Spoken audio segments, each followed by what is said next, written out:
Hi అండి, అందరికీ ఎలా ఉన్నారు? అందరూ బాగున్నారా? ఈరోజు పిల్లలకి స్కూలు హాలిడే అండి. సో పిల్లలిద్దరూ ఇంట్లోనే ఉన్నారు. నేను వాళ్ళతో టైం ఎలా స్పెండ్ చేస్తాను, వాళ్ళని ఎంత చక్కగా చూసుకుంటాను, అలాగే హెల్తీగా ఫుడ్ ప్రిపేర్ చేసి పిల్లలకి ఎలా పెడతాను అనేది ఈ వ్లాగ్లో చూపిస్తానండి. అలాగే ఈ కాలంలో పిల్లలను పెంచి పెద్ద చేయడం పెద్ద సవాలుగా మారింది. తల్లిదండ్రులు ఇద్దరూ ఉద్యోగం చేయడం ఒక కారణం అయితే, రోజు రోజుకి పిల్లల మారం పెరిగిపోతుండడం మరో కారణము. ఈ జనరేషన్ పిల్లల్లో మొండితనము, ఎదురు సమాధానం చెప్పడము, మన మాట వినకపోవడము అనేది ఎక్కువగా చూస్తూ ఉన్నాము. సో మన పిల్లలు మన మాట వినాలి అంటే ఏం చేయాలి, మనం ఎలా ఉండాలి వాళ్ళతో అనేది నాకు తెలిసిన కొన్ని విషయాలైతే ఈ వ్లాగ్లో షేర్ చేసుకుంటాను. సో మార్నింగ్ నుంచి నైట్ వరకు పిల్లల్ని ఎలా చూసుకున్నాను, వాళ్ళకి హెల్తీగా ఫుడ్ ఏం ప్రిపేర్ చేసి పెట్టాను, వాళ్ళతో టైం ఎలా స్పెండ్ చేశాను అనేది మీకు వ్లాగ్ రూపంలో చూపిస్తూ, బ్యాక్గ్రౌండ్లో పిల్లలతో ఎలా ఉంటే వాళ్ళు మన మాట వింటారు, మనము ఎలా వాళ్ళని చూసుకోవాలి అనేది నాకు తెలిసిన విషయాలైతే షేర్ చేసుకుంటాను. సో వీడియో ఎక్కడ స్కిప్ చేయకుండా చూడండి. అలాగే వీడియో నచ్చితే లైక్ చేయండి. ఫస్ట్ టైం మన ఛానల్ చూస్తున్నట్టయితే ప్లీజ్ ఛానల్ సబ్స్క్రైబ్ చేసి సపోర్ట్ చేయండి. ప్రజెంట్ జనరేషన్ పిల్లలకి ఫోన్ చాలా దగ్గర అవుతుంది. పేరెంట్స్ దూరం అవుతున్నారు. వాళ్ళకి 1 year వచ్చిన దగ్గర నుంచే మనమే ఫోన్లో రైమ్స్ అని స్టోరీస్ అని పెట్టి వాళ్ళకి అలవాటు చేస్తున్నాము. అది వాళ్ళు ఎదిగే కొలది ఫోన్కి ఇంకా దగ్గర అవుతున్నారు తప్ప ఫోను అలవాటు చేసుకోవడం అనేది మానట్లేదు. మనము ఫోన్లోనే ఉండిపోతున్నాము. అలాగే పిల్లలకు కూడా అదే అలవాటు అవుతుంది. వాళ్ళు ఏదైనా అల్లరి చేసినా, ఎక్కడికైనా వెళ్ళినప్పుడు ఏదైనా కావాలని గొడవ చేసినా, లేదంటే ఎక్కువ అల్లరి చేస్తున్నారు అలా అని చెప్పి మనమే ఫోన్ వాళ్ళకి ఇస్తాము, ఒక 10 నిమిషాలే కదా అని. కానీ అది మనము ఎంత తప్పు చేస్తున్నాము అనేది అప్పుడు తెలియదు. వాళ్ళు ఫోన్కి బాగా దగ్గర అయిన తర్వాత అప్పుడు మనకు తెలుస్తుంది అనమాట. అప్పుడు మనము ఫోన్ ఎక్కువ చూడకూడదు, ఫోను చూడొద్దు, ఫోన్ ఆన్ చేయొద్దు అంటే వాళ్ళు ఎక్కడ వింటారు? ఫస్ట్ అలవాటు చేసింది మనమే కదా. సో ఫస్ట్ మనం చేయాల్సింది పిల్లల్ని ఫోన్కి చాలా దూరంగా ఉంచడం. ఇప్పుడు పిల్లలు చాలా మొండి వాళ్ళలాగా తయారవుతున్నారు. ఎదురు సమాధానం చెప్పడం చాలా ఎక్కువ అవుతుంది. మన మాట అస్సలు వినట్లేదు. పిల్లల్ని ఏదైనా మాట అనాలంటే మనకి భయమేస్తుంది. సో వాళ్ళ మాటకి మనం విలువనివ్వాలి. పిల్లల విషయంలో మనం అరుస్తూ కఠినంగా ఉంటూ మన మాట వినేలాగా చేసుకుంటే మాత్రం భవిష్యత్తులో ప్రమాదమే. పిల్లలు క్రమంగా మనకు దూరమయ్యే ప్రమాదం ఉంది. పిల్లలపై ఊరికే అరవద్దు.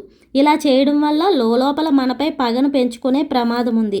పిల్లలకి ఏది చెప్పాలన్నా వాళ్ళని గౌరవిస్తూ బుజ్జగిస్తూ మనం చెప్పాలనుకున్నది చెప్పాలి. అప్పుడు క్రమంగా వారిలో మార్పు వస్తుంది. మన మాట వినడం మొదలెడతారు. మనల్ని అవతల వాళ్ళు ఎలా ట్రీట్ చేయాలని మనము అనుకుంటామో అలాగే వాళ్ళను కూడా మనము అలాగే ట్రీట్ చేయాలని అనుకుంటారు కదా.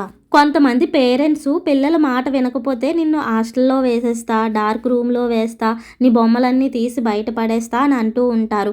నేను కూడా మా సోహితిని ఫస్ట్లో నువ్వు అస్సలు మాట వినట్లేదు, చాలా అల్లరి చేస్తున్నావు అలా అని చెప్పి నిన్ను హాస్టల్లో వేసేస్తాను అని చెప్పి భయపెట్టేదాన్ని. కానీ ఎంత ఎక్కువ భయపెడితే వాళ్ళు అంతగా లొంగుతారు అనుకుంటాము. కానీ అది చాలా తప్పు అని నాకు కూడా తర్వాత అర్థమయ్యి నేనైతే ఇంకా అలా అనడం మానేశాను. మంచిగా కొట్టినా తిట్టినా అస్సలు చాలా మొండిగా తయారవుతాడు. నేను మంచిగా బుజ్జగిస్తూ దగ్గర కూర్చోబెట్టి ఏది చెప్పినా అది ఎంత చక్కగా వింటాడో, అది పాటిస్తాడు కూడా. నేను చెప్పింది అది గుర్తు పెట్టుకుంటాడు. నువ్వు అప్పుడు అలా చెప్పావు కదమ్మా, ఇప్పుడు అందుకే అలా చేస్తున్నాను అని.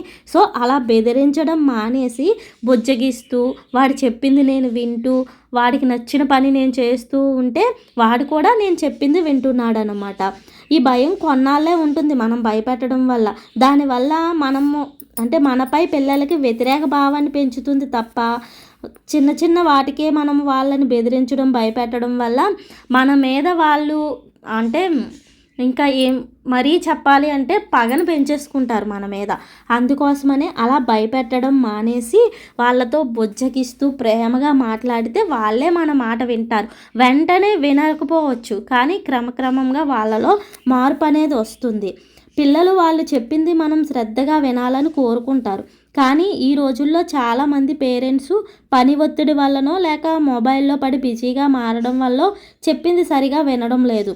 వాళ్ళు మనకి ఏదైనా చెబుతున్నా లేదంటే మనం వారికి ఏదైనా పని చెప్పాలని అనుకున్నా నేరుగా వారి కళ్ళల్లోకి చూసి మాట్లాడాలి.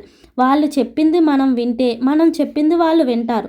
వారి గురించి మనం ఎంతో కేర్ తీసుకుంటున్నామని, మనం చెప్పే ప్రతి మాట, పని వారి బాగు కోసమేనన్న భావన పిల్లల్లో కలుగుతుంది. పిల్లలకి మనము విలువ ఇస్తున్నామన్న సంగతి వారికి తెలియాలి. తెలిసేలాగా చేయాలి. ఇలా తెలియాలి అంటే వారిని మనం తరచూ పొగుడుతూ ఉండాలి. వెన్ను తట్టి ప్రోత్సహించాలి. ఎప్పటికప్పుడు హగ్ చేసుకోవాలి. వాళ్ళు చేస్తున్న ప్రతి పనులపై ఆసక్తి చూపించాలి మనం. వాళ్ళు ఎలా మాట్లాడుతున్నారో అలాగే మాట్లాడే ప్రయత్నం చేయాలి.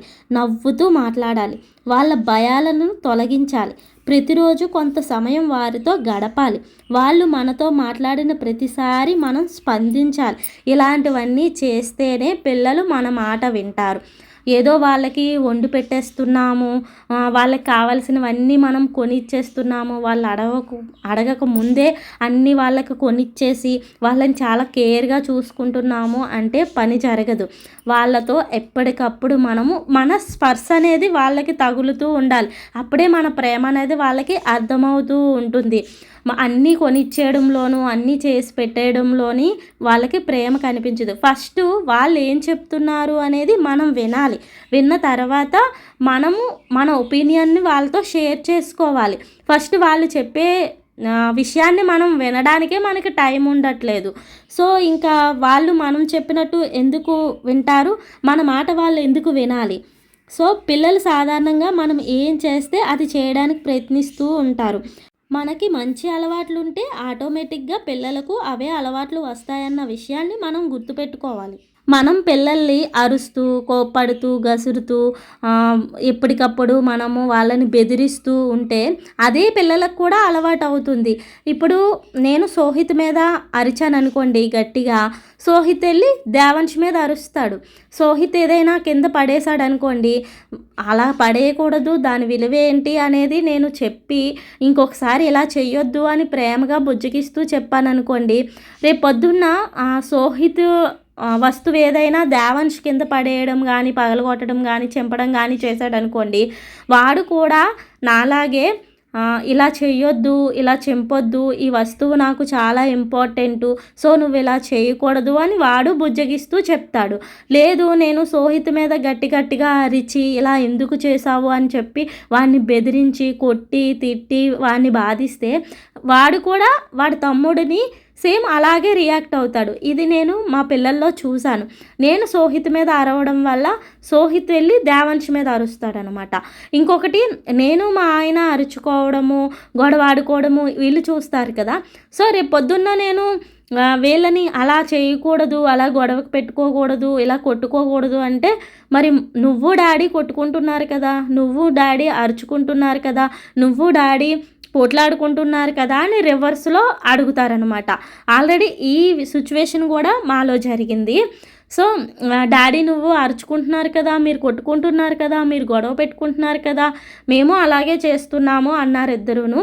ఇంకా అప్పటి నుంచి ఇప్పటి వరకు మేమైతే వాళ్ళ ముందైతే అస్సలు అరుచుకోవట్లేదు. సో మనము ఎలా బిహేవ్ చేస్తే మన పిల్లలు మనల్ని చూసే నేర్చుకుంటారు. వాళ్ళు స్కూల్లో ఉన్నది మార్నింగ్ నుంచి ఈవినింగ్ వరకు ఉంటారు. అక్కడ ఎంత నేర్చుకుంటున్నారు అనేది పక్కన పెడితే మన ఇంట్లో ఎక్కువ టైం ఉంటారు కాబట్టి మన ఇంట్లో ఉన్న మనుషుల్ని బట్టే పిల్లల క్రమశిక్షణ అనేది మారుతుంది. వాళ్ళు డిసిప్లిన్గా ఉండాలా, లేదంటే మొండితనంగా చెప్పిన మాట వినకుండా ఉంటారు అనేది మనల్ని బట్టే మారుతుంది అని నేనైతే గట్టిగా నమ్ముతున్నాను. సో ఈ సిచ్యువేషన్స్ అన్నీ నేను చూశాను కాబట్టే ఇంకా అప్పటి నుంచి పిల్లల్ని కొట్టడము, వాళ్ళ మీద అరవడము ఇలాంటివన్నీ తగ్గించి వాళ్ళతో ప్రేమగా ఉండడము. అంటే ఇంతకు ముందు లేను అని కాదు, కానీ కోపం అనేది మనుషులకి ఫ్రీగా వచ్చిన వరం కదా.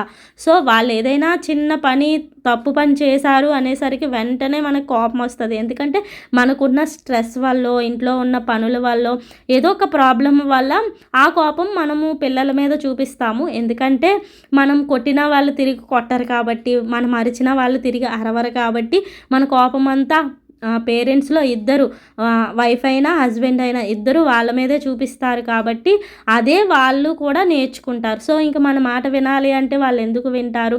సో ఇది జరిగిన తర్వాత ఈ 2 సిచ్యువేషన్స్ వల్ల నేనైతే పిల్లల్ని చాలా జాగ్రత్తగా పెంచుకుంటున్నాను. నేను పిల్లలతో మంచి క్వాలిటీ టైంని అయితే స్పెండ్ చేస్తున్నాను. సో నేను పాటిస్తూ నాకు తెలిసిన విషయాలైతే మీతో షేర్ చేసుకున్నాను. సో ఎక్కడైనా తప్పుగా మాట్లాడుంటే క్షమించండి. ఈ వీడియో కనుక నచ్చితే ప్లీజ్ లైక్ చేయండి, షేర్ చేయండి, మీ అభిప్రాయాన్ని కామెంట్ చేయండి. ఫస్ట్ టైం మన ఛానల్ చూస్తున్నట్టయితే ప్లీజ్ ఛానల్ సబ్స్క్రైబ్ చేసి సపోర్ట్ చేయండి. మరొక మంచి వ్లాగ్తో మీ ముందుకైతే వస్తాను. అప్పటి వరకు బాయ్ బాయ్. Thank you.